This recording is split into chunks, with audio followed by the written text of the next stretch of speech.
हे guys, good evening everybody. मैं अनीता राज Drishyam classes में आपका स्वागत करती हूं। तो हम लोग इसके पहले देख चुके थे लाहनौज़ वाला एरिया, लाहनौज़ क्षेत्र जो उष्णकटिबंधीय घास के मैदान थे।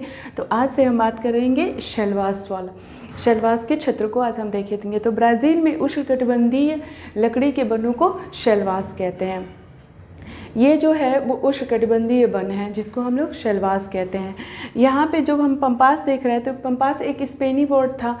इस पंपास का मतलब था दूर तक फैला हुआ, जो घास के मैदान है, जो शीतोष्णकटिबंधीय घास के मैदान।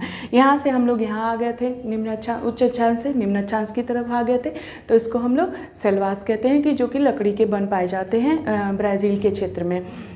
अब ये जो शेलवास वाला एरिया है, जो ब्राज़ील का एरिया है, जो इधर आपका वेनेजुएला और कोलंबिया, वेनेजुएला कोलंबिया और इक्वाडोर का जो क्षेत्र है, जो इधर ब्राज़ील का क्षेत्र है, इसमें जो लकड़ी के वन पाए जाते हैं उनको हम लोग शेलवास कहते हैं। ये जो शेलवास का क्षेत्र है, जो एरिया है, ये आर्थिक दृष्टिकोण से काफ़ी पिछड़ा हुआ क्षेत्र माना जाता है। ये जो एरिया है आपका, ये वाला, ये आर्थिक दृष्टिकोण से काफ़ी पिछड़ा हुआ माना जाता है। आर्थिक दृष्टिकोण से काफ़ी पिछड़ा हुआ का क्या मतलब हुआ? जैसे वहाँ पे एग्रीकल्चर की दृष्टिकोण से वो महत्वपूर्ण नहीं है, एग्रीकल्चर वहाँ पे नहीं हो सकता है, उद्योगों का वहाँ विकास नहीं हुआ है, संसाधन वहाँ पे नहीं है, ट्रेड और ट्रांसपोर्ट की वहाँ पे प्रॉब्लम्स हैं। तो यहाँ पे जो है वो ये सारे लकड़ी के वन पाए जाते हैं वहाँ पे, तो इस वजह से यहाँ पे एग्रीकल्चर भी नहीं हो पाता है, रिसोर्सेज भी वहाँ पर बहुत कम है, संसाधन भी वहाँ बहुत कम है। तो ये जो क्षेत्र है वो आर्थिक दृष्टि से काफ़ी पिछड़ा हुआ क्षेत्र माना जाता है। लेकिन यहाँ पे जो कृषि होती है वो शिफ्टिंग कल्टीवेशन उसे कहते हैं, या स्थानांतरितशील कृषि कहते हैं।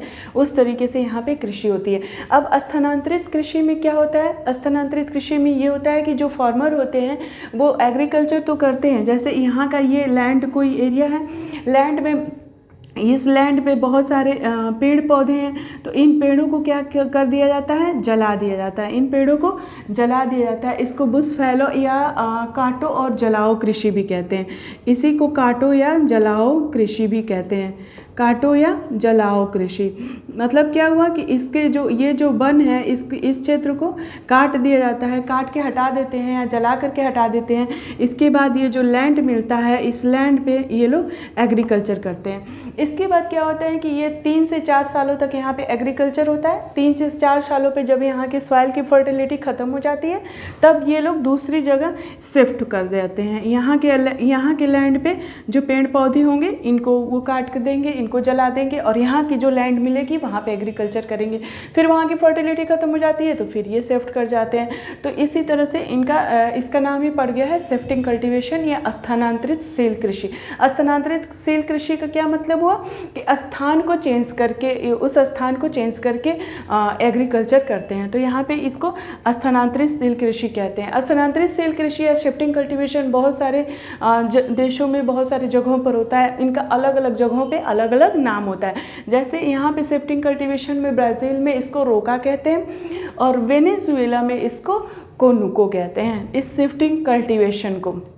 इसके बाद जब यहाँ पे एग्रीकल्चर करने के लिए जब यहाँ पे वनों को काटा जाता है, तो यहाँ पे वन अपरोपण की समस्या उत्पन्न हो जाती है। इस क्षेत्र में जो है वो वन अपरोपण की समस्या उत्पन्न हो जाती है।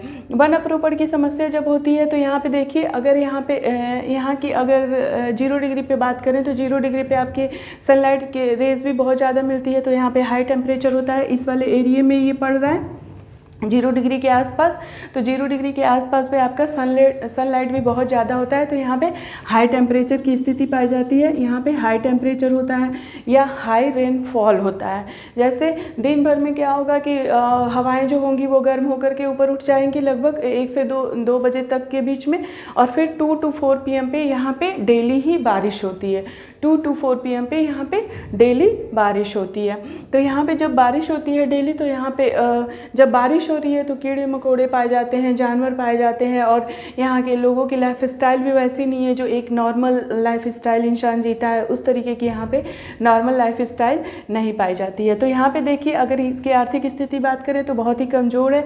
यहाँ पे जो कृषि होती है वो स्थानांतरित कृषि होती है। यहाँ पे वन अपरोपण की समस्या जो उत्पन्न हुई है, high temperature, high rainfall fall होता है, यहाँ पे जो वृक्ष पाए जाते हैं वो काफ़ी लंबे वृक्ष पाए जाते हैं। क्या होता है कि यहाँ पे जो वन होते हैं वो काफ़ी घने होते हैं। तो जब वन काफ़ी घने होते हैं तो सूर्य की रोशनी पाने के लिए, सूर्य की रोशनी की होड़ में क्या होता है, वृक्ष जो होते हैं वो काफ़ी लंबे हो जाते हैं। तो यहाँ पे लंबे लंबे वृक्ष पाए जाते हैं और जो इनकी कैनोपी होती है वो काफ़ी बड़ी होती है। जो कैनोपी ऊपर की होती है वो काफ़ी बड़ी होती है। वृक्ष क्या होते हैं, काफ़ी लंबे होते हैं और काफ़ी घने होते हैं।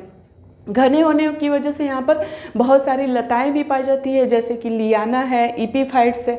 एपीफाइट्स भी बहुत बार पूछा जा चुका है कि एपीफाइट्स के प्लांट्स कहाँ पे होते हैं, तो ये 0 डिग्री सेल्सियस वाले वन में पाए जाते हैं। तो एपीफाइट्स पाए जाते हैं, लियाना के पौधे पाए जाते हैं। यहाँ पे बहुत सारे जानवर भी देखे गए हैं और यहाँ पे सदाहरित वन भी, एवरग्रीन फॉरेस्ट भी पाया जाता है। एवरग्रीन फॉरेस्ट का क्या मतलब होता है, सदाहरित वन। क्या होता है कि यहाँ पे जो वन होते हैं वो बहुत जो पत्तियाँ उनकी होती है, जैसे कुछ पेड़ ऐसे हैं जो अपनी पत्तियों को गिरा देंगे, पतझड़, कुछ पेड़ ऐसे होंगे जो पत्तियों को नहीं गिरा देंगे। तो जब आप दूर से उसको देखेंगे, जब आप दूर से देखेंगे तो आपको लगेगा कि ये मतलब हरा हरा ही दिखेगा, हरा हरा दिखेगा, तो उसको आप एवरग्रीन फॉरेस्ट कहते हैं। कुछ पेड़ अपने पत्ते को गिरा देंगे, कुछ नहीं गिराएंगे, फिर कुछ महीनों बाद उनके पत्ते गिर जाएंगे, उनके नहीं गिरेंगे। तो जब इनको दूर से आप देखते हैं तो ये काफ़ी हरे भरे दिखाई देते हैं, तो ये सदाहरित वन होते हैं। कुछ यहाँ पे जानवर भी पाए जाते हैं, जिसमें आपका कैडोर है, रिया है और एनाकोंडा है, अर्मालिडो है और आपका अर्मालिडो है, हम्बिंग बर्ड है, टर्टल है। तो इस तरीके के यहाँ पे बर्ड्स भी पाए जाते हैं और कुछ जानवर भी पाए जाते हैं इस वाले क्षेत्र में। अब ये बात है कि सेल्वास वाले क्षेत्र में अगर आप कुछ पॉइंट नोट करना चाहते हैं तो देखिए यहाँ पे आपको लिखा हुआ है आर्थिक स्थिति इसकी काफ़ी कमज़ोर पाई गई है। यहाँ पे जो कृषि होती है वो स्थानांतरित कृषि होती है, तो आप यहाँ से नोट डाउन कर सकते हैं। आर्थिक स्थिति इसकी खराब होगी। कृषि कैसी होगी, स्थानांतरित कृषि होगी, जिसको ब्राज़ील में आप रोका कहेंगे, वेनेजुएला में कोनोको कहेंगे। और ये भी क्वेश्चन कई बार पूछा जा चुका है, इसीलिए मुझे कई बार बताना पड़ता है। आप लोग लिख लीजिएगा, कहीं ऐसा ना हो कि आपका क्वेश्चन रॉन्ग हो जाए, छूट जाए, तो रॉन्ग छूटने ना पाए, क्योंकि यहाँ तो 2 बता रहे हैं ना, ब्राज़ील में रोका, वेनेजुएला में कोनोको। उसको आप जाएंगे, इंडिया में जाएंगे तो वहाँ पे भी 8 तरीके के आपको पढ़ने होंगे कि झूम कृषि किसको कहते हैं, झूम कृषि कहाँ पे होती है और ओडू की कृषि कहाँ पर होती है। तो इस तरीके से बहुत सारे जगहों पे अलग अलग नाम होता है। जैसे मैक्सिको में हम मिल्पा कहते हैं, तो इस तरीके से आपका शिफ्टिंग कल्टीवेशन में हर जगह पे अलग अलग नाम है। उसके बाद यहाँ पे high temperature, high rainfall. High temperature है तो लो प्रेशर, जाहिर सी बात है कि यहाँ पे लो प्रेशर हो जाता है। यहाँ से कुछ पॉइंट आप लिख लेंगे ताकि आपको एग्ज़ाम में अगर कोई क्वेश्चन आता है तो आपके वो क्वेश्चन रॉन्ग ना। इंटेंशन यही है कि आपके सारे क्वेश्चंस कवर हो जाएं ज्योग्राफी के, एक भी क्वेश्चन कहीं से भी इधर उधर ना होने पाए, एक भी क्वेश्चन रॉन्ग ना हो आपके। तो इंटेंशन यही है कि एक एक पॉइंट को इतने अच्छे से समझते हुए चलेंगे कि कहीं से कोई क्वेश्चन ना छूटे। और हाँ, जब एक कॉन्टिनेंट हम ख़त्म कर लेंगे तो उस कॉन्टिनेंट का पिछले 12 सालों या 15 सालों में जितने क्वेश्चंस पूछे जा चुके हैं उस क्वेश्चन को भी हम लोग सॉर्ट आउट करेंगे, उस क्वेश्चन को भी हम लोग देखेंगे, ताकि उस कॉन्टिनेंट से रिलेटेड एक कॉन्टिनेंट की आप स्टडी कर रहे हैं फिजिकल और पॉलिटिकल वाला, तो एक कॉन्टिनेंट की जब स्टडी कर रहे हैं तो एक कॉन्टिनेंट से रिलेटेड जितने क्वेश्चन आए हैं उस क्वेश्चनों को जब आप देखोगे ना तो आपको एक आइडिया लगेगा कि अच्छा ये वाले कॉन्टिनेंट को हमने पढ़ लिया तो ये वाले कॉन्टिनेंट से ये वाले क्वेश्चन ऐसे क्वेश्चंस आए हुए हैं। तो ये वाला सेल्वास वाला एरिया हम लोगों ने देखा है। इसके ऊपर हम जाएंगे तो हमें गयाना उच्च भूमि मिलेगा और गयाना उच्च भूमि से के पूर्व साइड में यहाँ देखेंगे तो हमें ब्राज़ीलियन सील्ड मिलेगा। ये दोनों क्या है, खनिज भंडार के लिए काफ़ी महत्वपूर्ण माना जाता है। तो इसके बाद हमारा क्या बच गया है, नदी वाला वो टॉपिक बच गया है। तो रिवर्स हम लोग देख लेंगे और रिवर के बाद फिर हम लोग पॉलिटिकल पे बात करेंगे। ठीक है, थैंक यू सो मच।